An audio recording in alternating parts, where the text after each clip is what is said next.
This night, this Raw, it almost to me feels pay-per-view level. And the real reason why I bring that up to you, not that you don't already know I'm it, about to say I booked it. So the reason I bring it up is because I feel so scared for my SmackDown. But I will say this: SmackDown is in Philadelphia, Pennsylvania, that helps with the atmosphere and, and the ambiance. exactly the rabid crowd I think will help. Yes, absolutely. I forget where your Raw emanates from. Well, that's a great question because you see.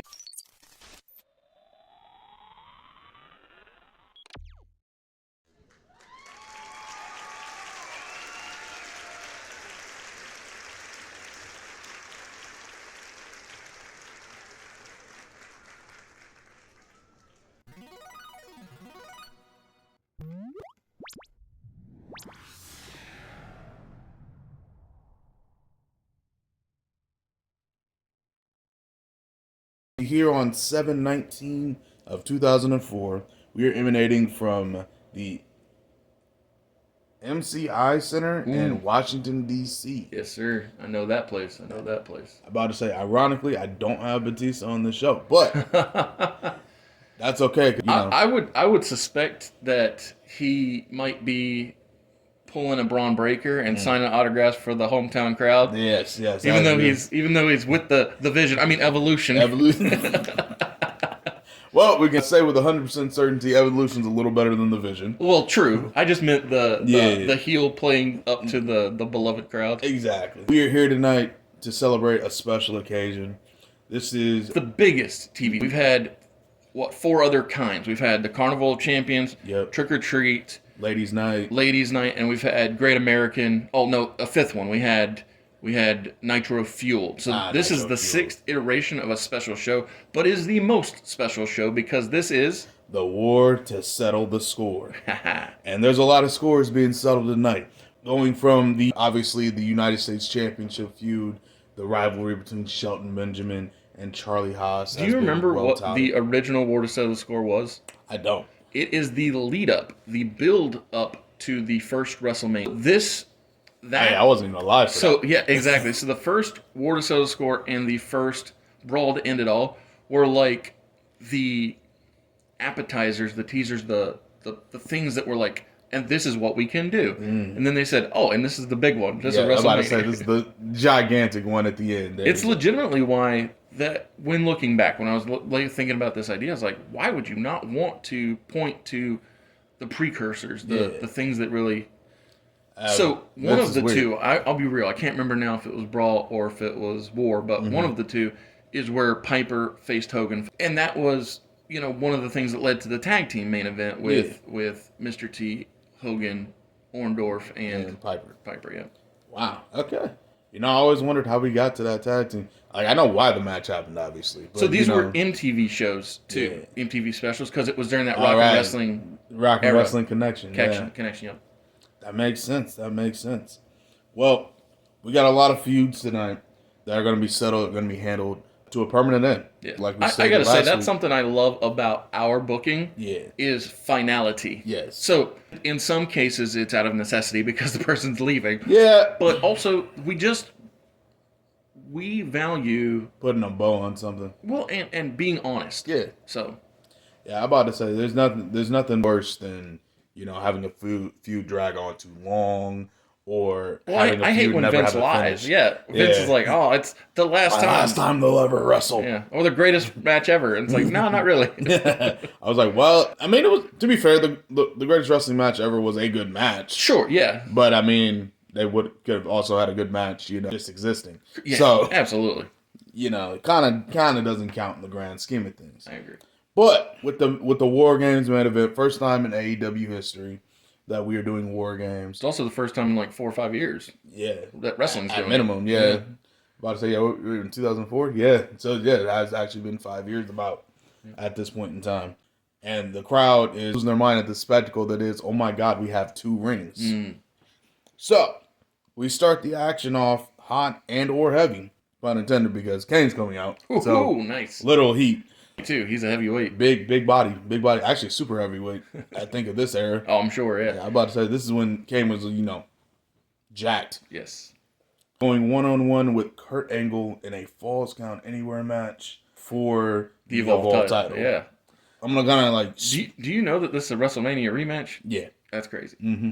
That's why you love to see it. But Kane and Angle, of course, beat the absolute ever-loving curse word out of each other. But I'm gonna go ahead and get to the finish because looking at my War Games book, and that match is gonna take a while. So Kurt Angle does successfully defend the title. He wins by hitting a moonsault from the top turnbuckle through the announce table to secure the victory on Kane. Big title retention for Kurt Angle, but more importantly, second defense of the Evolve title. We are rocking and rolling Kurt Angle's laser focus on Eddie Guerrero or whoever is going to be the undisputed champion. I was going to say Hunter might have something to say about that. Shoot, Hunter might have something to say about it. Whoever he's defending it on SmackDown. This week it's Rey Mysterio. This week is Rey. If he retains, next week it could be somebody else. Absolutely. So always got to stay on their toes, but it doesn't really matter for Kurt because that championship's always thinking about. Yeah, and the fact is that Kurt Angle is the caliber of talent that it doesn't matter who you pair him with. Eddie, Ray, Trips, Sylvain, what? Sylvain Garnier? No. Well, I mean, yeah, maybe, but what I was going to... Sylvester Terkay, that's what I was thinking. Sylvester Terkay, okay. So the man he beat with a broken freaking neck. Yep, I forgot all about him. Yep, you are correct, sir. After securing the W, Kurt Angle then heads to commentary because he knows what match is next. You know what match is next. I do. I know what match is next. It is Shelton Benjamin versus Charlie Haas for the United States Championship. This is the last time, at least for the foreseeable future, that these two will be wrestling each other for this particular championship. So, this is for all the marbles. This is to settle the score, if you will. Love it. And it's just world-class athletes, my goodness. Exactly. And this is a world-class wrestling match. Like agreed upon before, Stacy and Jackie are not at ringside for either man. Really a one-on-one match between the two of them. Kurt is providing analysis for the various moves that Haas and Benjamin are doing because they train together. Mm-hmm. They know each other better than anyone else. So I love that. The winner of this match is going to be the guy that sets himself apart, does something the other guy hadn't seen before. And again, because War Games is going to be long as hell, I'm going to go ahead and skip to the finish. But Shelton Benjamin pulls out the pay dirt, which is a move we know. Yes. But Charlie Haas doesn't know because I've never had him do it. Correct. In this timeline. Exactly. Shelton hits pay dirt to become the United States champion. Finally defeat Charlie Haas. I think it's the first time he's beaten him, actually. He beat him in the gauntlet match for the Evolve title, but obviously didn't win the match. Yeah. He just moved forward. Exactly. So, not even something he could have appreciated. But I love that match, though. Yeah. I thought Undertaker coming out on top, returning. Very, very well done. I'm about to say. The best use for him at that time, so it makes sense. Finally, we are on to the main event of the evening. It is Face versus the International Allied Elect Assassins in War Games. Two rings, one cage. Yes. Does yours have a lid or not? Yep. Literally about to do all the housekeeping about the cage now, just so we got the visual. So there are two doors. Face will be entering through the crowd, so you can get the cheering and the love and the joy. You gotta literally like a red carpet going, so you. Yeah, that's good. That's good. Yep. So I visualize. I don't know what the MCI arena looks like. But we set it up like a Madison Square Garden show. Yes. Yep. That way you have the crowd-based entrance. I'm with you. Yep. And then we obviously IAEA will be entering normally. Of course. So two doors. There is a lid. So there will be a roof on top. It's slightly like shorter than Hell in a Cell. Yeah, and tighter. Yep, and tighter. So for example, Rob could still hit a 5-star frost flash off the top of the cage. So we're not having that original Elimination Chamber problem. There you go. Much like Blood and Guts in AEW and OG matches, you have to win through submission or surrender. There is no pinfalls. Man, so traditional. Love it. I'm about to say it's war. You can't pin somebody in war. Right. But you can make them quit. Yes. I think that is everything that matters. Time intervals really don't matter because, this is in our head. Yes, exactly. So, there is time intervals, but I'm not. Yeah, I haven't thought about it. Yeah. Housekeeping wise, as far as like looks, just so everybody gets a mental image and a visual. We open up the match the same way we not closed out, but semi closed out. No Mercy. Scotty 2 Hotty and Yoshihiro Tajiri Whew. are having a rematch of Yeah. their battle at No Mercy. Talent, sir. Talent. Exactly, and that's what we love to see. So, Tajiri and Scotty have a back and forth. Carlito, because the heels have the advantage, Yes. is the first one to come out and immediately cuts off all of Scotty's momentum with a backstabber. Billy Gunn then comes in like a house of fire, dropping Tajiri, dropping Carlito, nailing a famouser. Tries to go for the cover, but this is the point when the ref reminds him, hey, you can only win by submission or surrender here, and only once everybody's in the match. Correct. Which I probably didn't say earlier, but I mean, if you know war games, it's implied. Yeah, exactly. This is not the casino gauntlet. Exactly. Next up is Stevie Richards. Brings the first plunder in the match, if you will, as JR would say. Bringing in a stop sign and razor wire. So, in case you don't know the difference between barbed wire and razor wire. Oh, I do. Yep, barbed wire is barbed, so like if you grab it and go, like whole purpose of the razor wire is literally designed to shred your skin. Yep. So, a little bit more dangerous. Comes into the ring, hits Billy in the back with the stop sign, but Billy completely no-sells it. However, Tajiri nails him with a leg kick from behind, and Carlito and Stevie hit a double DDT onto Billy with the stop sign. Tajiri then hits Scotty in the head with a steel chair, busting him wide open. But it's okay because CTE hasn't been invented yet. You checked? Yeah. No, we still got some time. A few more minutes. Yeah, a couple more minutes, yeah. After this happens, Tajiri hits Scotty in the head with a chair, busting wide open. CTE hasn't been invented yet. Then Stevie takes razor wire to his head and starts grating his face on the cage walls, making the already open wound much, much worse. So we have Scotty bleeding like Sky blue is what I was thinking. Yeah. No, the sky blue image is very strong here. In fact, we want to just pop in an image of sky blue. I'm certain I will. Man, what a lovely woman. Look at all the blood. You love to see it. I believe the He's Hardcore chants are coming in real soon. I don't doubt that. Next up is Molly Holly coming in for the face team. Runs out with a weapon attached to her hip that commentary can't quite make out. Goes to the top rope and hits Tajiri with a Molly go round. Can I tell you just how bad I feel for her? Molly? Yeah. Why? She's entering the room with Carlito, Stevie Richards, and Tajiri. I'm about to say it could be worse. And her partners, will be. Well, what I was going to say, and her partners are down. Yeah. She's got, listen, this is Molly Holly. I didn't say she... Watch her go to work. I didn't say she doesn't have talent. I just said I'm scared for her. Oh, yeah. No. It comes in like a house of fire. Molly go around to Tajiri, kicks Carlito right between the uprights, and then takes the weapon off her hip and reveals that it is a cattle prod. Ooh, that's smart. Call back to WCW. Yeah. Well, can I say something about the Carlito getting kicked between the legs gimmick? Yeah. So, what if Carlito is so confident in his partner Stevie and Tajiri, when Molly comes in, he starts biting an apple? Yeah. Because he's like, oh, I'm good to go. Nothing to worry about here. But since she kicks him, he spits it out. That actually works. I actually am mad at that. Oh, thanks. Perfect. Yeah, we'll do that. But yeah, that's perfect. Molly reveals that she has the cattle prod on her hip. And ironically, the BWO member that was playing Kevin Nash is the one gets hit with the cattle prod. That's good.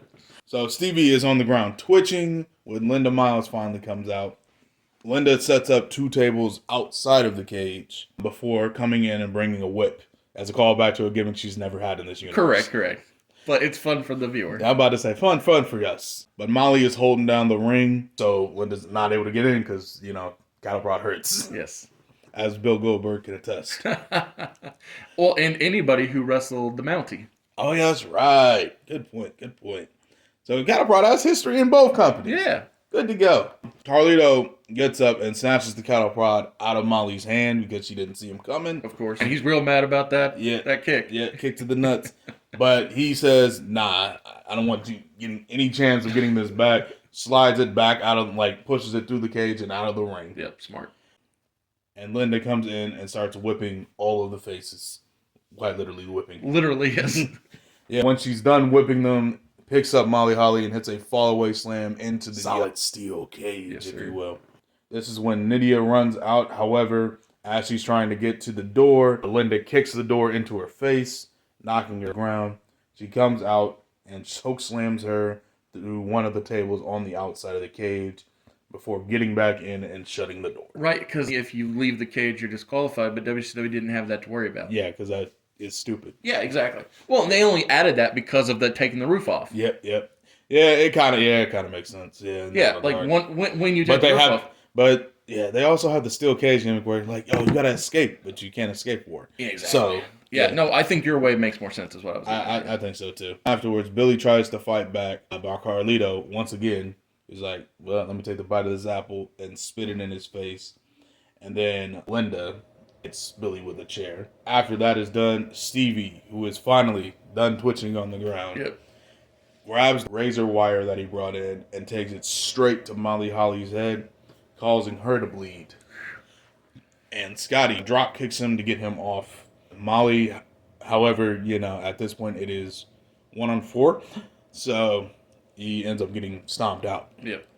Next up is his lordship himself, William Regal, and as he's walking out, he notices Nydia on the other side of the ring where the table was set up, trying to get up. So he, of course, walks around, grabs her, and throws her in over the barricade and into the crowd, effectively taking her out momentarily. Regal gets into the ring, sees that everyone's down, and takes full advantage, slides on the brass knuckles, and begins to hit each member of face with the power punch. In the face. In the face. Hits face in the face, if you will. After he drops Billy and Scotty, and he's looking eye to eye with Molly, profusely bleeding at this point. This one actually probably is closer to Sky Blue. Right. Molly takes her own blood and spits it into Regal's face before telling him to bring it on. So, of course, Jerry missed her in the eyes, which I'm sure is a great combination of blood and mist. Yeah. Afterwards, Probably looked pretty muddy at that point. a little bit gnarly, if you will. Very Christmassy. Yes. Christmas in July. Christmas in July. But Regal plucks into the cage. Afterwards, Tommy Dreamer is the next out for the face team and comes out with a shopping cart full of weapons. Harry ECW gets ECW champ in the ring. Linda tries to run out to the outside to stop him, but Dreamer nails her with the door and then throws multiple trash cans full of weapons into the ring. Jerry, who gets nailed in the head. Another ECW alumni, too. Exactly. Tommy Dreamer takes the trash can lid that was brought out with him and hits Carlito in the head with it and then DDTs him on top of. He then reaches into one of the trash cans and pulls out one of the tag team championships and hits Tajiri with the tag team championship. And then he goes into the other ring that Regal is standing in, nails Regal in the head with a chair before he's able to further capitalize on that damage. And again, sorry, CT hasn't been invented yet. Yes. So Regal is fine, as far as we know. Before Tommy is able to take further advantage of that, he is hit in the back by Steven Richards with a Singapore cane. And Stevie continues to hit him relentlessly with the cane, really wearing him out. But if anyone can take a Singapore cane shot, it would be one Thomas Dreamer. Yes, sir. He proved that. Tommy Dreamer is hit again and again and again, but he refuses to stay down. Thank you, sir. May I have another? Pretty much. Finally looking at Steven Richards, Steven brings over his head to try and nail him in the head, take him down one final time. But it's low blowed by Nydia, who snuck back into the cage during all of the it's the first time in the cage, actually. Sorry, you're right. Yeah. Sneaks into the cage for the first time, as Oz accurately pointed out to me. Allowing me to take advantage, he grabs Richards and starts bouncing him off the cage every which way, throws him into the other ring, and then starts bouncing him off the cage in the other ring before taking off the top turnbuckle cover and smashing his head into it, busting him wide open. Molly then comes in and takes the razor wire to Stevie's bloody face, making it much, much worse. Yes. While all this is happening, Nydia secures the Singapore cane and literally breaks it over the back of Linda Miles and Tajiri, respectively. Now that this has been done, Gail Kim is making her way out to the ring. She is the last member of the IAEA to enter the match, and she sees the score as all of face up to this point. Actually, no, all the face, because Van Dam isn't a part of face. Correct. Makes her way out to the ring. All of face are holding the first ring, so Gail crawls under the ring, the other side.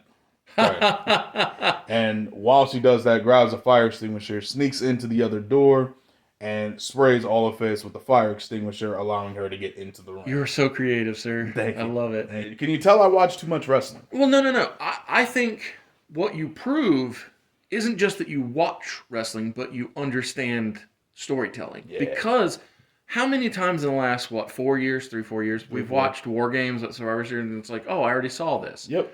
Whereas your match, it takes elements that we've seen, but it also puts a new twist on it and improves it. I appreciate that, brother. I appreciate that.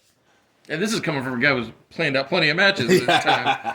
Like, it was like, that was literally one of my favorite parts about wrestling is figuring out how do we make this part make sense? Yeah. Yeah. I'm about to say I put a lot of thought in this match because, well, as you know, like I literally asked you, hey, can I do this match? Like, are we cool with it? Because to be fair, yes, we do this show together, but this is your show at the end of the day. Well, I appreciate it. But my thing is, I don't want to stifle creativity. And in this case, it's just nothing but creativity. So you got it. Shoot, much appreciated. Much appreciated. Their allies, she finally picks Regal up, who's been down since getting nailed with a steel chair.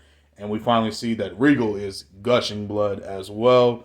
The beautiful head of hair of Regal is just slick back with slick back with the red mask, stuff. Yep. As the IAEA hold down the second ring, Rob Van Dam's music hits. So this is the one spot that I'm never upset about always happening. Yeah. Because it's just war. Yeah. It is what makes sense. We got my side, we got your side. Everyone looks like crap already. Exactly. Weapons all around the ring. Already a broken table on the outside. It looks like chaos, but the two teams standing side by side in the respective rings always is a great visual. And even when it's not in War Games. Mm-hmm. Remember that time when the Shield and the Wyatts faced off? Yeah, that was amazing. It's just that face-off moment where it's like the anticipation of the clash. Like, it's going to be something special. Yeah.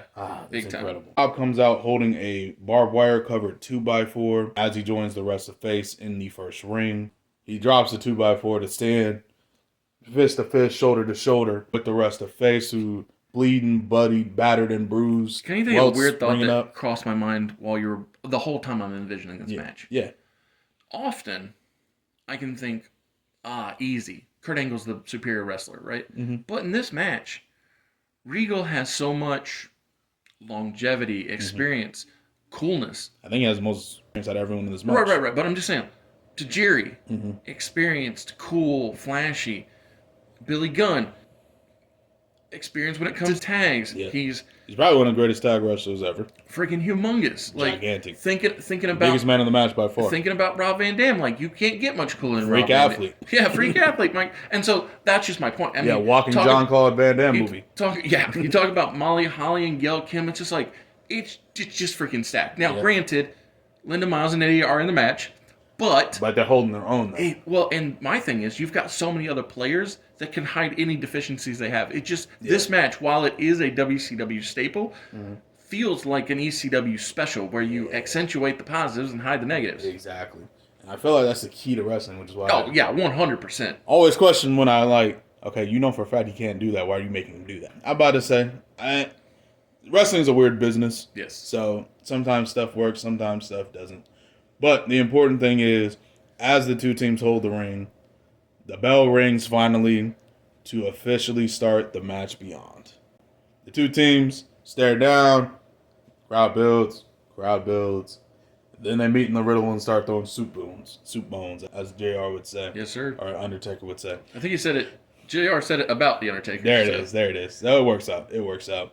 Molly, Nydia, Gail, and Linda all fight to the outside of the ring, with Gail starting to climb the cage to try to get away from Molly, who looks like a walking horror movie right now. Yes, well, and so I don't know if you have this spot booked, but I have this weird vision in my head where Tajiri has a tarantula on, let's say, Scotty. Where since the cage is surrounding the outside of the ring, what if it was rope to rope in the center part? Ooh, man, that would be interesting. That's perfect. We could do that. Yeah, because I did not book that. That was brilliant. But it's a submission hold, right? Yeah. And there's no rope breaks. So. No rope breaks at all, and he has an in. And we'll say, what have I not had anyone do anything in a minute? I'll have Van Dam do it because he just got in the match. Yes, because he's fresh. Exactly. Rob Van Dam. Yeah. Rob Van Dam breaks it up is the point. Yes.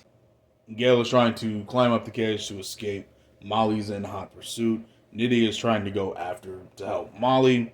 However, as she's climbing up, Linda climbs up as well and starts bouncing her head off the outside of the cage, and Nydia falls through the second table that was set up on the outside of the cage. Nice. And then proceeds to continue following Gale up to the roof.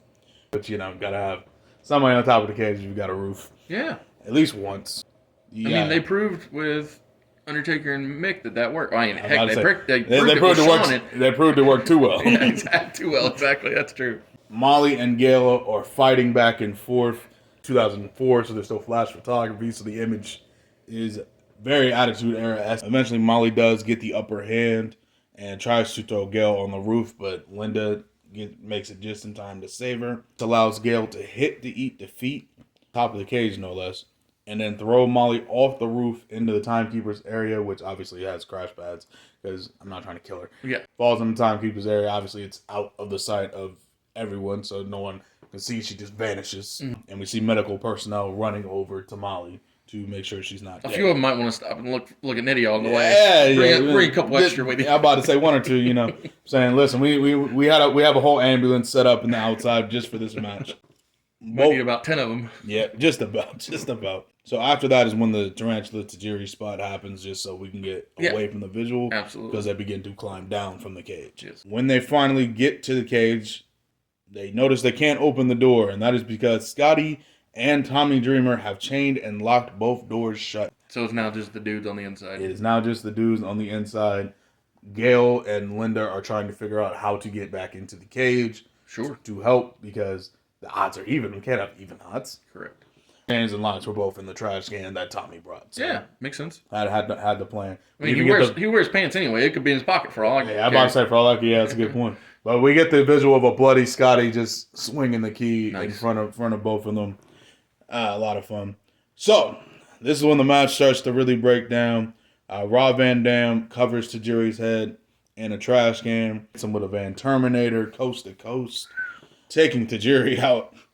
Billy and Carlito on the top rope, fighting it out, is able to turn Carlito around and hit a one and only the table to take out Carlito. Nice. Dreamer hits Richards with a Spicoli driver into the exposed turnbuckle. And if you've done the math, you are correct. There's only the leader left.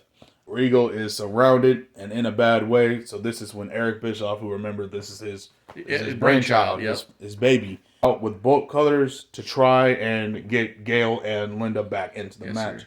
Linda is walking up to the ramp and around the cage and up to try to get up to the ramp to meet Eric to get the bolt cutters. However, she forgets who's laying over there, which is Linda Miles, who nails a running headbutt at top speed to knock out Linda. Yep, Nydia did that. Yeah, sorry, Nydia did. Who else? You said Linda Miles, but yeah, I knew what you meant. Appreciate it.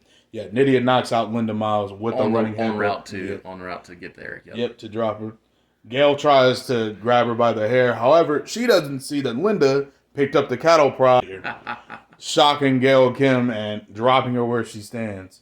She then turns to Eric Bischoff with a crazed look in her eye, and Bischoff says, "Oh no, I don't want none of that," and runs back up the ramp, leaving a bloody William Regal alone, defenseless, and absolutely screwed. Regal loads up the brass knuckles and tries to swing for the fences, but Scotty ducks it and is hit by a chair that Sabu-style Tommy Dreamer throws directly at his head. Billy hits him with a Fameasser.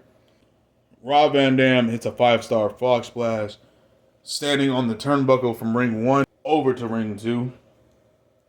Crowd obviously loses their mind because he just jumped like easily 20 feet, because Rob, freak athlete. Of course.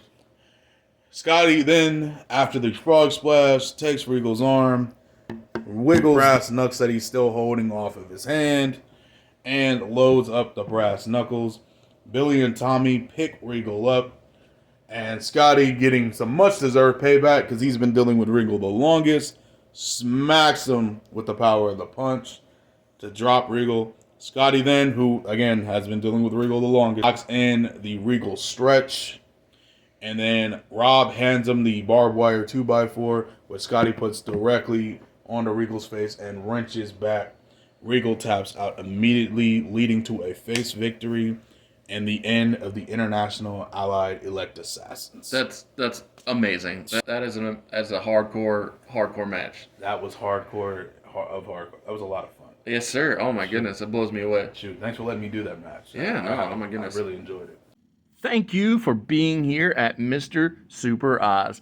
This video is going out, and this channel only exists because I, Oz, founded Gamble Comics, which first release was Everlasting Survivors, a 68-page graphic novel called All Day Long. Available now.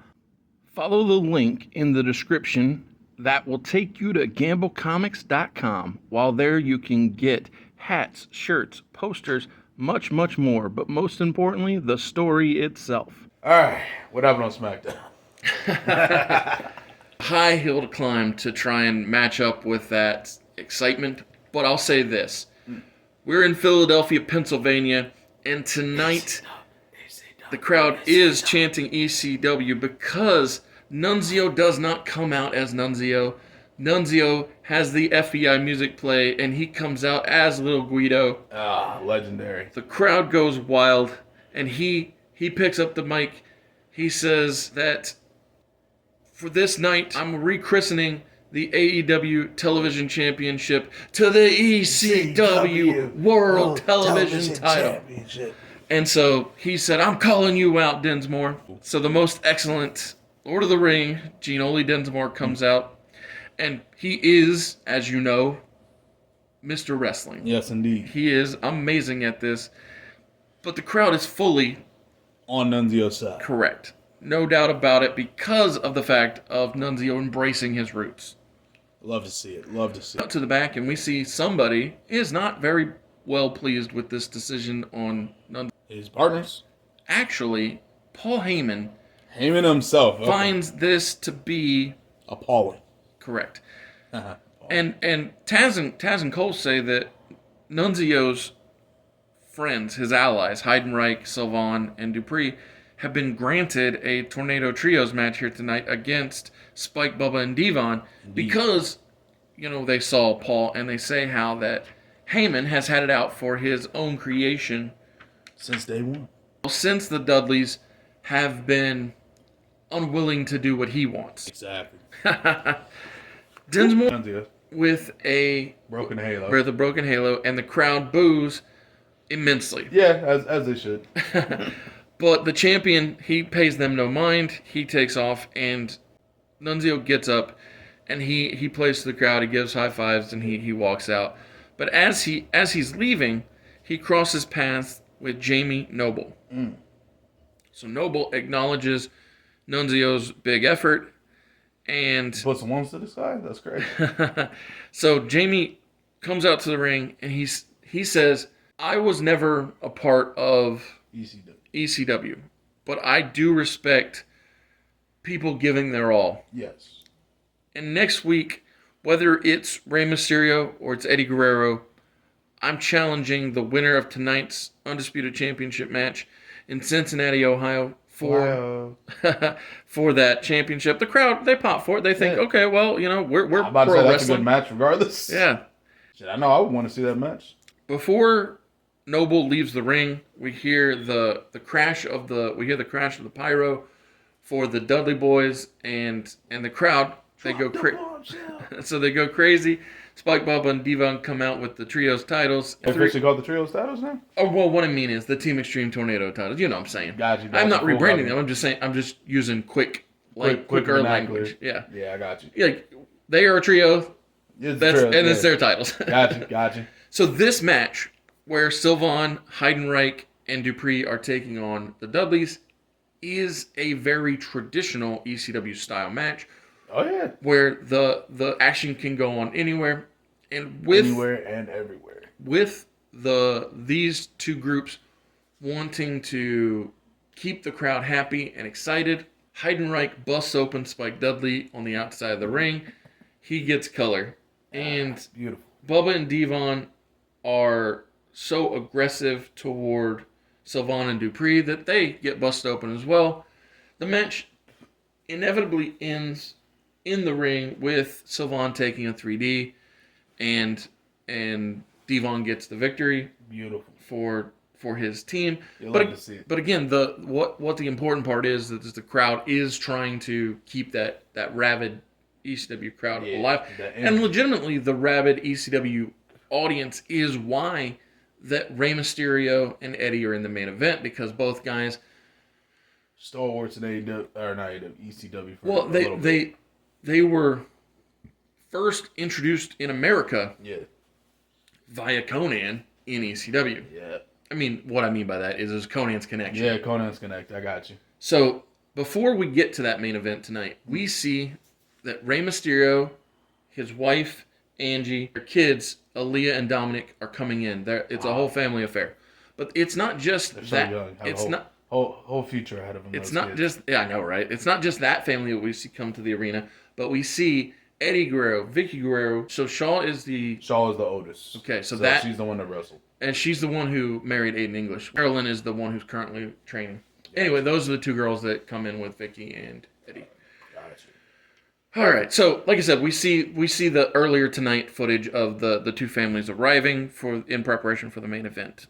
So after we see those families arriving, we hear Taz talking to Michael Cole about how The Mexican history of familia. Well, there's actually a part of the Guerrero family that isn't here tonight. And Taz says, yeah, I hear we have footage. Oh, I guess we're going to check on that.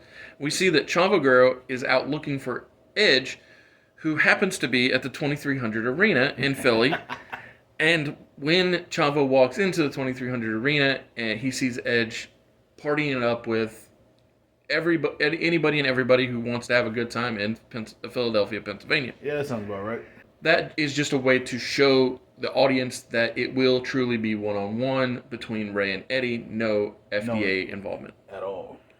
The next match is it's a clash between former rivals, former teammates, and now two guys who have their sights set on being undisputed champion. It is Lance Storm versus Booker T in a WCW match. And like I said, it's so much history here. Yeah. And I'm just going to get to the finish because Booker T overcomes Lance Storm with a bookend that doesn't do the job. But as Lance is getting up from the kick out, Booker hits a scissors kick and then gets to the put him down for the 1, 2, 3. Correct. As Booker is playing to the crowd, Lance gets up. Now it's a little elongated. It's not like it's immediately get up, but he gets up, and Booker is in the ring. Lance shakes his hand. He raises his arm. Lance walks out respectfully, but Booker, he grabs the mic, and he says that Jamie Noble has inspired him. And so, Jamie, you got the best of me last week, and I wish you nothing but the best next week. But I don't care if it's Rey Mysterio. I don't care if it's Eddie Guerrero. I don't care if it's Jamie Noble. But in Houston, Texas, not next week, but the week after, I'm challenging the Undisputed Champion, and that title is coming home. And from this point on, Houston, there won't be any problems because Booker T is taking the Undisputed title to SummerSlam. Oh. All right, Book. And so basically it's just, him both being respectful to the guy who beat him last week, being respectful to the guy that he beat this week, and saying that, hey, it's his time. Hunter, you best be ready. 6-time world champion. Love it. So the semi-main event is Shannon Moore, accompanied to the ring by Toa Reigns and Hurricane Helms, taking on Mr. Weiss. And Mr. Weiss, once again, stays dominant, has not lost, and yeah, it's just a way to keep momentum behind a new character. Makes sense. And yeah, like you said, it does make sense. The main event, Rey comes out, great entrance. Eddie comes out, great entrance. The crowd loves it. We see both families are watching on from the front row. As you do. Or perhaps, I'm not sure which arena we're in and what the setup is. So let's just say they're in the front row. I'm about to say, regardless of the front row. Yeah, I was going to say it's either the front row or Skybox, but I'm going to put them in the front row for the sake of storytelling. Yep, it makes more sense that way. And we've all seen Rey Mysterio and Eddie Guerrero. They can't put on a bad match if they tried. I was about to say, even the one bad match they considered they had was still good. Absolutely. And for anybody who has doubts or reservations or uncertainty about this months-long storyline, I'm sure that tonight is making some of the questions A little bit more clear. exactly. And Eddie is able to defeat and maintain the championship, and obviously Rey is a sportsman. Yeah, good sport about it. Shakes his hand. But the thing about this match, and it's not even a handshake, it's a hug, you know. It's love. It's love. That's But- family out there. And speaking of family, both families enter the ring. Vicky, Angie, all the kids. The show ends with A Guerrero Mysterio. family reunion, if There you it will. is. About to and say, these are your cousins. and that's the real important part of this. And let's be real. That's the real reason that Eddie's been defending the title on the shows, is because I needed an excuse. I needed a reason to introduce the Dominic character. I'm about to say, this is the big debut of Dominic Mysterio. In real time, he had a cameo spot when Rey won the Cruiserweight title for the first time. As you do. But here, it's like this is front and center. It's It's prominent. He's in the ring now. yeah. So he came into the arena. So he tried to sat get in the front row. ring, took a bump probably. And so yeah, that's the key component of this moment is hello Dominic Mysterio, the character. Appreciate you, brother.